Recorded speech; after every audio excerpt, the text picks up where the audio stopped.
Every child is a canvas waiting for the brushstrokes of opportunity. Each of them carries a dream within, a spark waiting to glow. At St. Joe's Central School, we nurture those canvas and dreams with care, creativity and confidence.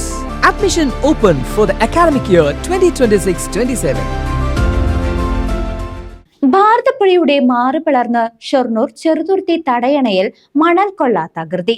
കേന്ദ്ര നിയമങ്ങൾ കാറ്റിൽ പറത്തി മണ്ണുമാന്തി യന്ത്രങ്ങൾ ഉപയോഗിച്ചുള്ള ഖനനം പുഴയുടെ നിലനിൽപ്പിന് തന്നെ ഭീഷണിയാകുന്നു. ഭാരതപ്പുഴയിലെ ചെറുതുരുത്തി ഷൊർണൂർ തടയണ പരിസരത്ത് നിയമങ്ങൾ ലംഘിച്ചുള്ള മണൽ ഖനനം ദ്രുതഗതിയിൽ പുരോഗമിക്കുന്നു. പുഴയിൽ യന്ത്രങ്ങളോ വാഹനങ്ങളോ ഇറക്കരുതെന്ന കേന്ദ്ര മൈനിംഗ് ഡിപ്പാർട്ട്മെന്റിന്റെ കർശന നിർദ്ദേശം നിലനിൽക്കെയാണ് ഉദ്യോഗസ്ഥരുടെ ഒത്താശയോടെയുള്ള ഈ മണൽക്കൊള്ള. തടയണയിലെ മണൽ നീക്കം ചെയ്യാനെന്ന വ്യാജേന വലിയ മോട്ടോറുകളും മണ്ണുമാന്തി യന്ത്രങ്ങളും ഉപയോഗിച്ച് പുഴയുടെ സ്വാഭാവിക ഘടന തന്നെ തകർക്കുകയാണ്.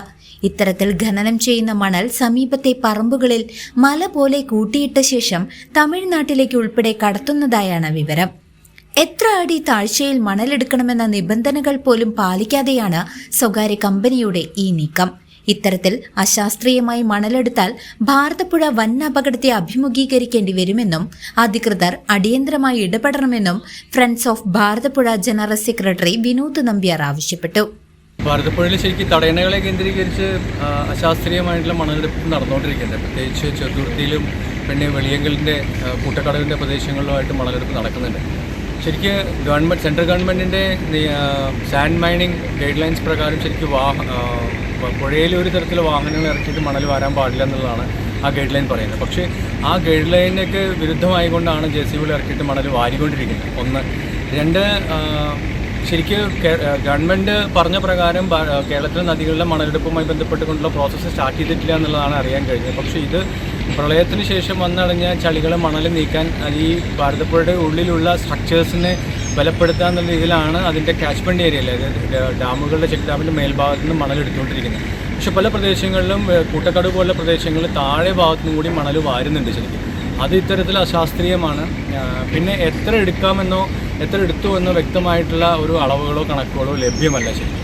അപ്പോൾ ഇത് അശാസ്ത്രീയമായിട്ടുള്ള മണലെടുപ്പാണ് പുഴയുടെ തീരിൽ നടക്കുന്നത്. മണൽ പുഴയ്ക്ക് അത്യന്താപേക്ഷിതമാണ്. മണലുള്ളത് കൊണ്ട് ഒരു പുഴയിലും പ്രളയമോ അതുപോലത്തെ പ്രശ്നങ്ങളോ ഉണ്ടാവാൻ പോകുന്നില്ല.